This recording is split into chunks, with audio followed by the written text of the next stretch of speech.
ஓய் சினிமா நேயர்களுக்கு வணக்கம். சாரோன் டாக்ஸில் கடந்த 3 எபிசோடாக நகைச்சுவை நடிகர்களுடைய இறுதி காலம் அப்படின்னு பார்த்துட்ருக்குறோம். இப்போ ஒரு முக்கியமான ஜாம்பவானை பற்றி நம்ம பார்க்க போகிறோம். அவருடைய வாழ்க்கையை பார்க்குறதுக்கு முன்னாடி அவருடைய மரணத்திலிருந்தே இதை பேசலாம் அப்படின்னு நான் நினைக்கிறேன். 30/8/1957 இது தமிழ் திரையுலகத்தினுடைய கருப்பு தினம் அப்படின்னு சொல்லுவாங்க. அன்னைக்கு தான் கலைவாணர் என்எஸ் கிருஷ்ணன் இறந்த நாள்.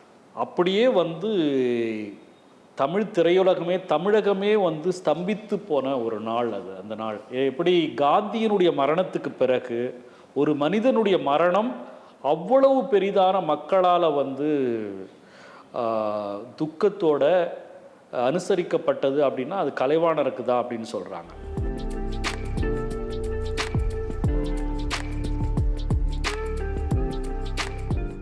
வீடியோவை உங்களுக்கு வழங்குபவர்கள் பேசஸ் பே, secure digital payments with multiple features and great success rate.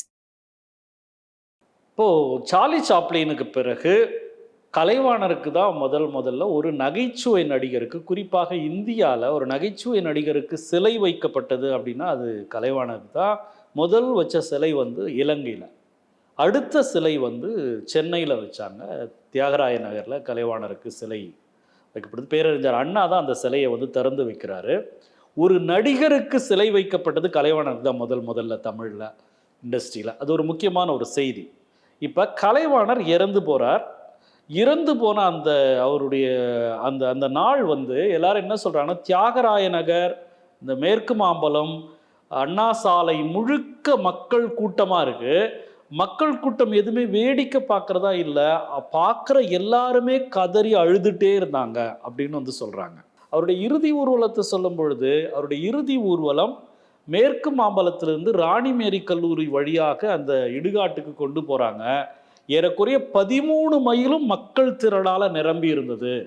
அத்தனை மக்களும் கண்ணீரோடவே தான் இருந்தாங்க அப்படின்னு சொல்கிறாங்க. இப்படி எந்த ஒரு நடிகருக்கும் நடக்காத ஒரு மிகப்பெரிய ஒன்றை என்எஸ் கிருஷ்ணனுடைய மரணம் தமிழில் நிகழ்த்தி இருக்குது.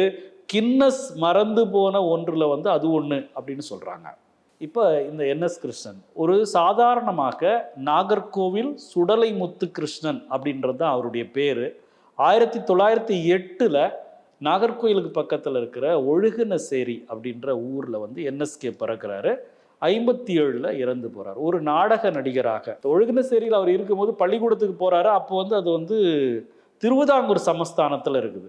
அப்படி இருக்கும் பொழுது மலையாளம் கலந்த, மலையாளமும் தமிழும் ஆங்கிலமும் சேர்ந்த ஒரு சூழல். பள்ளிக்கூடத்துக்கு போகிறவர் 4வது வரைக்கும் தான் பள்ளிக்கூடத்துக்கு அவர் போகிறாரு. ஏன்னா அப்போ நிறைய நாடகங்கள் நடக்குது. அவருடைய கவனங்கள் முழுக்க நாடகத்தின் மேலே இருக்குது. இந்த நாடகத்துக்கு போய் நாடகம் பார்க்கறது, நாடக பாடல்களை மறுபடியும் பாடி பார்க்கறது, இந்த மாதிரியான கவனங்களில் 4வதுக்கு மேலே அவரால் படிக்க போக முடியாமல் அவர் நாடக குழுக்களில், நாடக கம்பெனி நடக்கிற இடங்களில் சோடா விற்கிற ஒரு சிறுவனாக போகிறார். விற்க போனது சோடா, ஆனால் அவருடைய கவனம் முழுக்க நாடகம் பார்க்கறது, என்ன பாட்டு பாடுறாங்க, என்ன வேஷம் போடுறாங்க, எப்படி நடிக்கிறாங்க, இதை பார்த்துட்டு இருக்கிற ஒரு நடிகராகவே தான் என்எஸ்கே இருக்கிறார். அப்படி இருக்கும் பொழுது தான் அதே நாஞ்சில் மண்ணை சேர்ந்த டிகேஎஸ் சகோதரர்கள் ஒரு நாடக கம்பெனியை தொடங்குறாங்க. அந்த நாடக கம்பெனியில் என்எஸ்கே ஒரு நடிகராக போய் சேர்றார். இப்போ இந்த டிகேஎஸ் சகோதரர்கள் 1925 டிகே சண்முகம், டிகே சங்கரன், டிகே பகவதி அப்படின்னு 4 சகோதரர்களால் 1925 தொடங்கப்பட்ட மதுரை ஸ்ரீ பால சண்முகானந்த சபா அப்படின்ற நாடக குழுவில் என்எஸ்கே ஒரு நடிகராக போய் சேர்றார். நடிகராக சேர்ந்து என்எஸ்கே ஒரு சிறந்த ரசிகர். எதை பார்த்தாலும் ரசிப்பார், இசையை ரசிப்பார், பாட்டை ரசிப்பார், இயற்கையை ரசிப்பார். அப்படி ரொம்ப இயற்கை ரசிகராக இருக்கிற ஒரு நபர். அப்புறம் நாடகத்தின் மீது ஒரு தீராத ஒரு தேட்டம், அப்புறம் பாடி பார்க்குற ஒரு குரல் வளம். ஏன்னா 1908 பிறக்கிறாரு, 25 அவர் போய் சேரும் பொழுது அந்த மகரக்கட்டெல்லாம் உடைந்த ஒருவராக போய் சேர்றாரு. அப்போ இருந்த கீர்த்தனைகள், பாடல்களை பாடுவதில் என்எஸ் கிருஷ்ணன் ரொம்ப ஆர்வமுள்ள ஒருத்தராக இருக்கிறார். அப்படி இந்த டிகே சகோதரர்கள் நாடக குழுவில் என்எஸ் கிருஷ்ணன் ரொம்ப குரல் வளமும் ஆர்வமுடைய ஒருத்தராக இருக்கிறாரு. அப்படின்ற இந்த சூழலில் காரைக்குடியில் ஏவி மெய்யப்ப செட்டியார் இசைத்தட்டுக்களை தயாரித்து விற்கிற வேலை செஞ்சிட்ருக்காரு.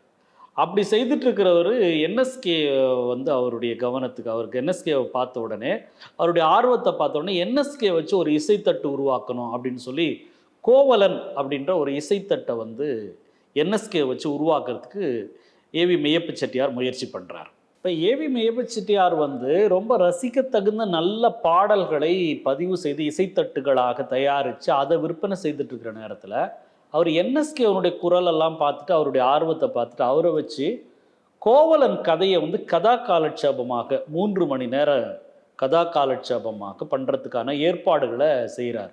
அப்படி செய்து என்எஸ்கே கிட்ட அது கேட்டப்போ சொன்னப்போ என்எஸ்கே 3 மணி நேர கோவலன் கதையை 3 நிமிடத்தில் வந்து மிக அற்புதமாக பாடி ஒரு பெரிய ரெக்கார்டு, ஒரு பெரிய சாதனையை வந்து நிகழ்த்துறாரு.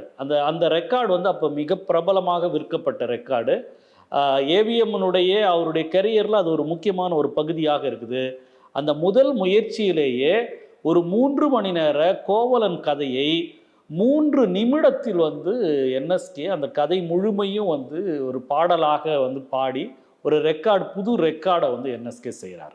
ஸோ இப்படி என்எஸ்கேவனுடைய நாடக மேடையிலும் இந்த பக்கம் இசைத்தட்டுகள் தயாரிப்பிலும் என்எஸ் கிருஷ்ணன் அப்படின்ற ஒரு இளைஞனுடைய இந்த பேர் வந்து பிரபலமாகுது. இந்த நேரத்தில் தான் டிகேஎஸ் பிரதர்ஸ் அந்த மதுரை ஸ்ரீ பால சண்முகானந்த சபாவினுடைய சார்பில் அவங்க நடத்தின அந்த பதிபக்தி நாடகத்தினுடைய அந்த கதையினுடைய தழுவலாக எஸ் வாசன் வந்து ஆனந்த விகடனில் சதி லீலாவதி அப்படின்னு கதையை தொடராக எழுதி அதை புத்தகமாக்குறாரு. இந்த புத்தகத்தை திரைப்படமாக எடுக்கிறதுக்கான முயற்சி வந்து நடக்குது.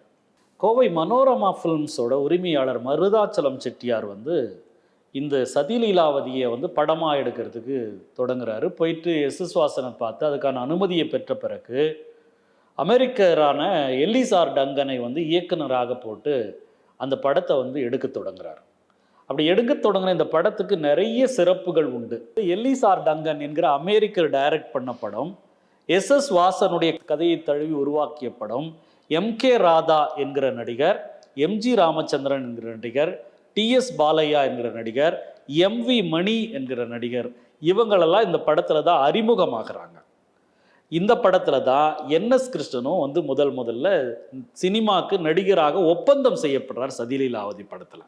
ஸோ இந்த சதிலீலாவதி படத்தில் தான் என்எஸ்கே வந்து முதல்ல நடிகராக அவர் வந்து அறிமுகமாகிறார். அப்படி அறிமுகமானாலும் என்எஸ்கேவுக்கு சதிலீலாவதியில் தான் அவர் முதல் நடிச்சிருந்தாலும் அவர் நடித்து முதலில் வெளிவந்த படம் வந்து மேனகா அப்படின்ற படம்.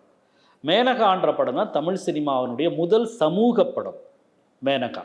இந்த மேனகாவை டைரக்ட் பண்ணவர் ராஜா சாண்டோ அப்படின்னு சொல்கிற தென்னகத்தை சேர்ந்த ஒரு மிக முக்கியமான கலைஞன். வடநாட்டில் போய் அங்கே வந்து நடிப்பில் டைரக்ஷனில் மிகப்பெரிய நடிகராக பாம்பேயில் கோலோச்சின அந்த ராஜா சாண்டோ தான் மேனகா படத்தை டைரக்ட் பண்ணுறார்.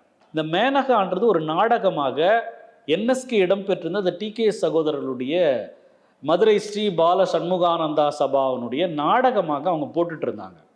அப்படி போட்டுட்டு இருந்த அந்த நாடகம் தான் வந்து சினிமாவாக தயாரிக்கப்படுறதுக்கு ஒப்பந்தம் போடுறாங்க. அப்படி ஒப்பந்தம் போடும்பொழுது என்னன்னா, இந்த நாடகத்தில் நடிச்சிட்டு இருக்கிற நடிகர்கள் அந்த டீமே வந்து அந்த படத்தில் நடிக்கிறது அப்படின்னு சொல்லி ஒப்பந்தம் செய்யப்படுது. இப்போ அதில் இருக்கிற அத்தனை நடிகர்களும் டிகே சண்முகம், டிகே பகவதி, டிகே சங்கரன், மற்ற நடிகர்கள்லாம் சேர்ந்து எல்லாரும் நடிக்கிறதுக்கு மொத்தமாக அவங்களுக்கு பேசப்பட்ட தொகை 14,000 ரூபாய். மொத்தமே மேனகா 75,000 ரூபாயில் எடுக்கப்பட்ட ஒரு படம். 30 நாளில் அந்த படத்தை எடுக்கிறாங்க. இந்த படத்துக்கும் நிறைய சிறப்புகள் உண்டு. தமிழ் சினிமாவினுடைய முதல் சமூக படம் மேனகா. தமிழ் சினிமாவில் முதலில் நாவல் சினிமாவானது மேனகா தான். மேனகா என்கிற நாவல் சினிமாவான படம் மேனகா. அப்புறம் முதலில் பாரதியார் பாடல் பயன்படுத்தப்பட்ட படம் வந்து மேனகா.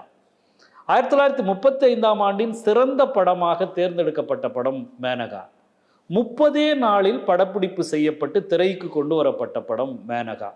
இப்படி பல்வேறு சிறப்புகள் இந்த மேனகா திரைப்படத்துக்கு உண்டு. ஆனந்த விகடன் இதை பற்றி ஒரு ரிவ்யூ எழுதுறாங்க. என்ன எழுதுறாங்கன்னு சொன்ன, அப்ப நான் இதுவரைக்கும் பார்த்த தமிழ் சினிமாக்களில் எந்த படத்தையும் மறுபடியும் பார்க்க வேண்டும் என்று ஒரு படமும் இல்லை. முதலில் நான் அப்படி யோசித்த படம் மேனகா தான். மேனகால மற்ற படங்களில் பல்வேறு சிறப்புகள், ஒவ்வொரு சிறப்பும் அந்த படத்தில் இருக்கும். நல்ல நகைச்சுவை இருக்கும், நல்ல பாடல் இருக்கும், நல்ல சண்டை காட்சி இருக்கும், நல்ல கதை அம்சம் இருக்கும், இப்படி எல்லாமே ஒவ்வொரு படத்தில் ஒவ்வொன்றும் இருக்கும். இந்த எல்லா அம்சங்களும் பொருந்திய ஒரு படம் அப்படின்னா மேனகா தான். அதனால தான் நான் 31 பேச தொடங்கின படத்தை 35 வந்து மறுபடியும் பார்க்க தூண்டிய ஒரே படம் அப்படின்னா முதல் படம் மேனகா அப்படின்னு ஆனந்த விகடன் அப்போ மேனகா பற்றி ரிவ்யூ எழுதுறாங்க. இப்போ இந்த மேனகா படத்துக்கு நடிக்க வந்தாங்க டிகே சகோதரர்கள். மேனகா படம் ரொம்ப பிரமாதமாக ஓடிடுச்சு, சூப்பர் டூப்பராக படம் ஓடிட்டதுனால மறுபடியும் நாடகத்துக்கு திரும்பாமல் படத்திலேயே நடிக்கிறதுக்கு கவனம் செலுத்துகிறாங்க. நாடகத்தை விட்டுட்டு சினிமாலே நடிக்கிறதுக்கு கவனம் செலுத்துகிறாங்க. என்எஸ்கேவும் நாடகத்தை விட்டு முழுமையாக சினிமா நடிக்க வந்துடுறாரு. இந்த மேனகா படத்துக்கு பிறகு என்எஸ்கே 3 படங்கள் நடிக்கிறார். முக்கியமாக சந்திரகாந்தா, சத்யசீலன், விஸ்வாமித்ரா, அதாவது மேனகாவை தொடர்ந்து சதிலீலாவதிக்கு பிறகு இந்த 3 படங்களை சந்திரகாந்தா, சத்யசீலன், விஸ்வாமித்ரா இந்த 3 படங்களை என்எஸ்கே நடிக்கிறார். அடுத்து என்எஸ்கே அதே ராஜா சாண்டோவின் இயக்கத்தில் வசந்த சேனா அப்படின்னு ஒரு படம் நடிக்கிறார். இந்த படம் என்எஸ்கே வாழ்க்கையில் மிகப்பெரிய மாற்றங்களை உருவாக்கிய ஒரு படமாக இருக்கு. அவருடைய தனிப்பட்ட வாழ்க்கையிலும் சினிமா வாழ்க்கையிலும் வசந்த சேனா ஒரு மிகப்பெரிய மாற்றத்தை உருவாக்கின ஒரு படமாக இருக்கிறது. அந்த பக்கத்தை அடுத்த நிகழ்வில் பார்க்கலாம். இந்த வீடியோ உங்களுக்கு பிடிச்சிருந்தா லைக் பண்ணுங்க, ஷேர் பண்ணுங்க, கமெண்ட் பண்ணுங்க. மறக்காம OH சினிமா சேனலுக்கு சப்ஸ்கிரைப் பண்ணுங்க.